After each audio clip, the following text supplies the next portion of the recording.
এই জন্য ওইখানে এই অবস্থা। আরেকটা বিষয় হলো যেটা উত্তরাঙ্গের ব্যাপারে বলা হয়েছে, যতটুকু আমি জানি সেটাও হলো ফরিদগঞ্জের বর্ডার, সেখানেই সমস্যা।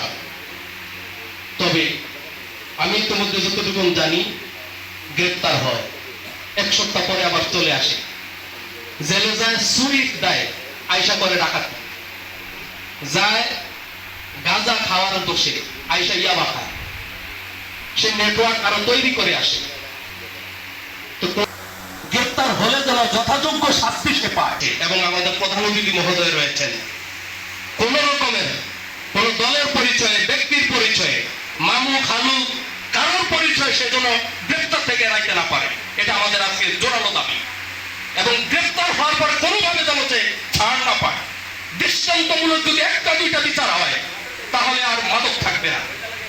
আমরা যদি শুধু দেখানোর জন্য, বাহবা পাওয়ার জন্য বলে যাই আর গ্রেপ্তার দেখাই, এরপরে আবার ছাড় পেয়ে যায়, তাহলে তো এটা হবে, তাদের সাহস আরো বেড়ে যাবে।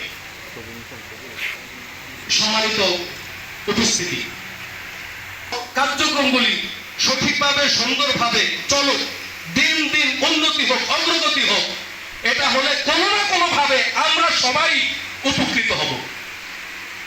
এই আইন শৃঙ্খলা পরিস্থিতি সুন্দর রাখার জন্য, সঠিক রাখার জন্য, ভালোভাবে চালানোর জন্য, আমরা সবাই সঠিকভাবে, সুন্দরভাবে, সুশৃঙ্খলভাবে পরিচালিত হওয়ার জন্য, পরিচালিত করানোর জন্য আমরা সবাই ঐক্যবদ্ধ হয়ে কাজ করব, এই আহ্বান আমি রাখছি।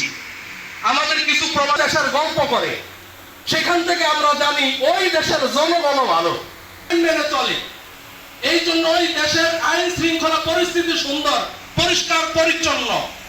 তাহলে আমাদের যারা দায়িত্বশীল রয়েছেন, প্রশাসনের কর্মকর্তা রয়েছেন, ওনারাও দায়িত্ব পালন করে ইজি হবেন, সহজভাবে দায়িত্ব পালন করতে পারি। আমরা যদি সজাগ থাকি, আমরা যদি আইনকে শ্রদ্ধা করি, সম্মান করি, আল্লাহ রাব্বুল আলামিন আমাদেরকে শুরু থেকে শেষ পর্যন্ত যে কথাগুলো আমি বলেছি, আমি সহ আমরা প্রত্যেকেই মেনে চলার তৌফিক দান করুন। অনুষ্ঠানে বিশেষ অতিথি হিসাবে উপস্থিত আছেন হাইমচর উপজেলা থানার ভারপ্রাপ্ত কর্মকর্তা শাহ আলম সাহেব।